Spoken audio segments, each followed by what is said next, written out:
you have a pretty interesting family story, if I'm not mistaken, at least for your call up. So you just heard me talk about the exciting moment.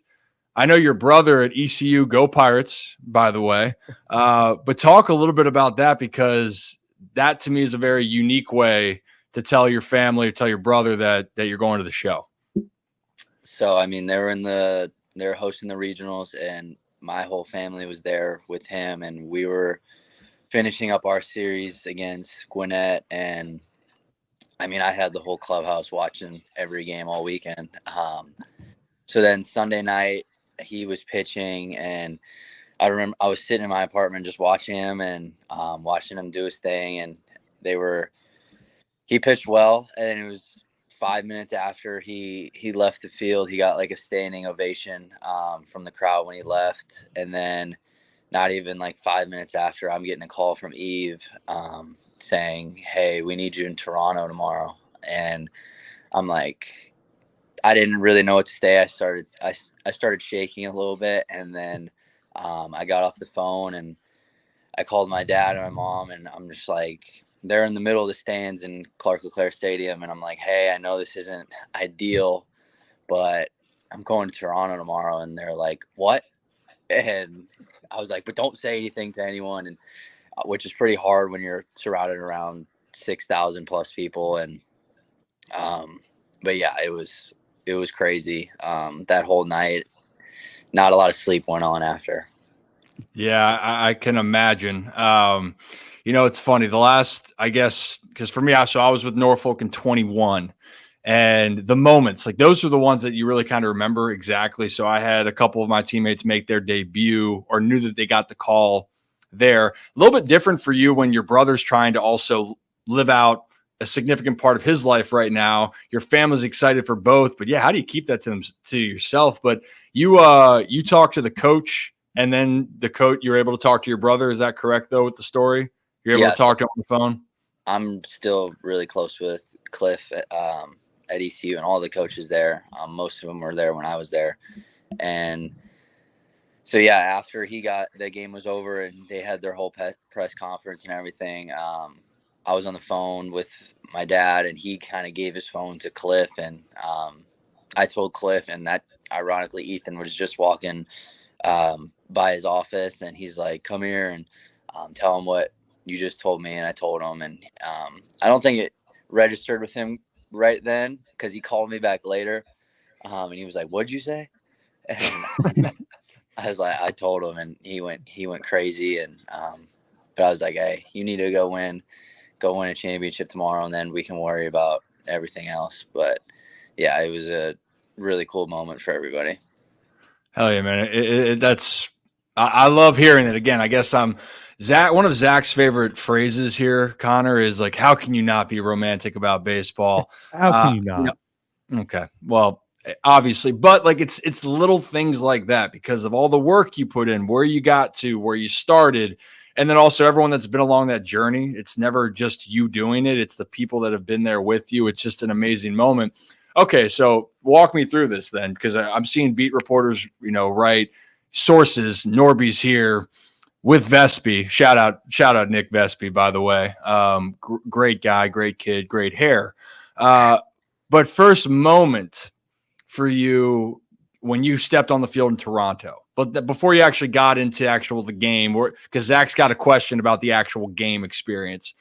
But is it still feel like a surreal moment? And also, you hadn't been outside of the U.S. prior to that. Was that correct? So how was Toronto? Everything you thought it'd be and more? Everything that has happened so far is more than I thought it would be.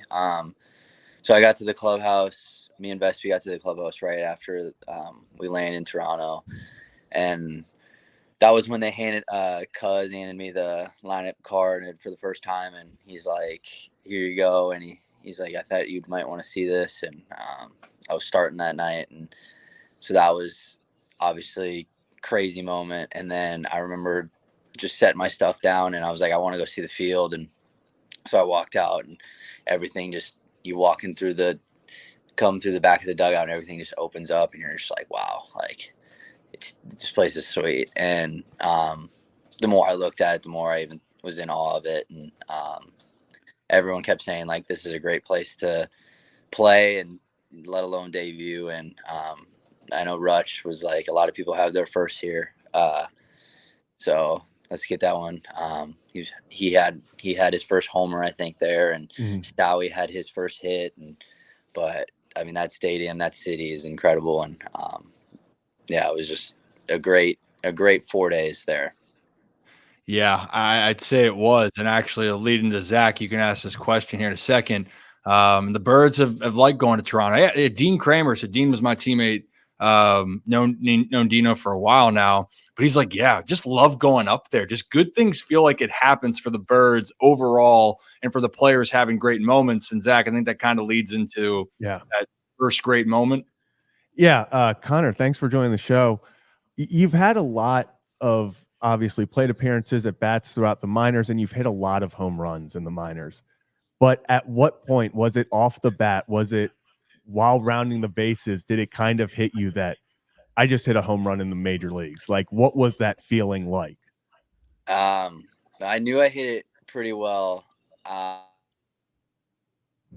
At a good angle. I didn't really look. You can see me kind of look, but I really was I was elsewhere in my head, and I kind of blacked out. But I think when I got to third base and I saw Manzo, and I was like, wow, that really happened. And everyone has this idea in their head of what it's going to be like, what their first one's going to be. And I was like, I'll take a broken bat single 5 feet over Vladdy's head at this point.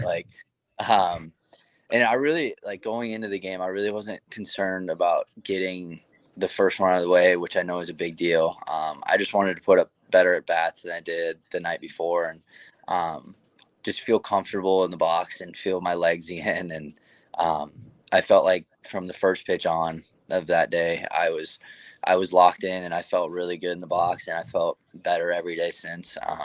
But yeah, you come in after hitting the homer and you get to do the whatever we do, the hydration station. Hydration state. There you go. We do that. And how good did that water taste? That was the best water I've ever had in my life. And I'm so cool. Glad you stayed hydrated. I mean, hey, look, it's people helping people, man. You know, you guys are working your butts off out there. You got to get some water. Rock, I mean, can you elaborate a little bit more on this? Because there's a backstory. I think that at least Rocco's our real researcher here, and there's more to it, at least with the greetings, Rock. Yeah, I mean, shout out to Zach for kind of keeping tabs with this too. But number one, Connor, your video that you hit the home run on the Orioles, I guess, Twitter or X account or whatever you want to call it, it's up to like 600,000 views now almost. I want to ask, how many of those views are from you? How many times have you actually watched that video over and over and over and just tried to replay that moment in your head? And number two, the moment when you crossed home plate and got that hug from Cowser, he was the first one to come up and greet you and give you the big hug. And that's been kind of an ongoing trend. I think it started, Zach, you said, with Manny Machado. Yeah, it starts all the way back with Manny. Yeah, it dates back pretty much a while. So that's a pretty cool moment. I don't know if you knew the backstory to that, but Cowser greeting you at home plate has a pretty cool story to it too, because when he hit the home run, he got greeted by someone. When they hit a home run, they got greeted by. It was always like, it always goes back to that one player. It seems like it falls in line. Did we lose Connor for a sec? Oh no. He did say he blacked out when he talking about the moment. So maybe this is just a visual representation of what went down. We're all feeling what Connor felt now. It's all right. Nobody wants to talk to me. I understand. Well, that's also is kind of. He said it, not us. Yeah. So we'll have him get back into that. But one thing I wanted to touch on when he gets right here, you know what? He's back. He's back in here. Sorry. Good. Connor, you weren't. It's okay. You did say you blacked out when you hit it. So I mean, it makes perfect sense. But what part did you cut out with Rocco talking? Because we zone him out all the time. Did you hear his question at all? I lost him at how many times have I seen the video? Yeah. That's what I was getting at. How many times have you watched that video over and over again? And then what was the moment like when Cowser greeted you at home plate? Because that's kind of dated back. One player greeting another when they hit their first home run. And it's been a pretty cool trend within Birdland as well.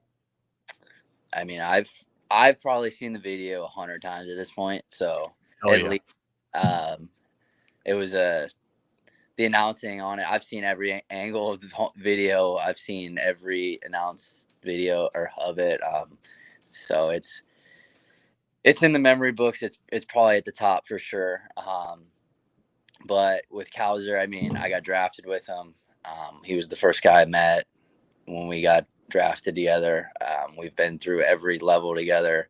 I feel like I've always been there right with him. And I mean, he was the happiest person when it happened for me. And I'm glad that he was on base and that I got to share that moment with him. And I think he feels the same way because like I said, we've been through every step together, every level. We've talked about like that moment for 2+ years now since we've been drafted. I mean, yeah, somebody told me that after the game. They're like, "Do you realize that was Cowser on base and like the significance behind it?" And that's when I really kind of said it. I was like, "Oh wow, like that's pretty freaking cool." How can you not awesome, be man. romantic about Yeah, baseball? there you go. Come on, people. There you go. Because it was you, Cowser, and Mayo got called up to Bowie together. Correct me if I'm wrong, because I think I remember that day when that happened. It was pretty cool. Yep, it was me, Kobe, Cowser, and like Kobe's pretty much been right there with us. He's had a couple of instances where he's been on the IL, but he's been right there with us as well. Yeah, I mean, it's a great group, and this is where this is also, and it's, when I try to give people more of the context of the game, one, I have to remind people baseball is really damn hard and that to be successful, you got to get drafted. And then to be more successful, to get up to the next levels, you have to keep being successful. And then you get to the majors and then you're going to have to prove yourself day in and day out. Right. And also, I think there's a narrative, Connor, with it that people go, well, it's super competitive. The guys like each other. It's a business. Yeah, it is a business. And of course, you want to be there in Baltimore. Like, who doesn't want to be in the big leagues? I think that, but people forget is it fair to say, and I know the answer, but I'm going to say this out loud so people can hear what you say. It's a brotherhood that you're developing. It's a business, but like these friendships are deep, right? This is like a brotherhood that you've created with these guys. Yeah. I mean, I'm really close with both of those guys. The triple C's, right, of that class. And, but like even more guys that you become really close with. And, obviously being in Virginia the last couple years, you develop a lot of really good relationships with those guys that are, that come through there, and you just want to be a part of that. And when you go to spring training, that's when it starts. And it also helps that half our team, I feel like, is my age pretty much. We're a pretty young team, so we all tend to like the same thing, same food, same video game. So we all kind of do stuff together like that off the field even, but it starts in spring training, and you just want to help this team win and achieve the ultimate goal. And we know we have the squad to do it. And I think I know it's talked about a lot, but with our farm system, but I don't think people actually realize, and everyone says this, every team says this, but I don't think people actually realize how deep it is and how it has been over the last 2 years plus, and how good the coaching staff is and the development system is here. It's unreal. You know what, that it's loaded. And I'll say so not to say it wasn't at the time, it was getting there. But I guess I was there from 17 to 21. And 21 was a rough year for the Tides and the Birds, but obviously the Tides, things weren't hot. But shout out Adam for keeping us sane in the clubhouse during that time. Love that guy.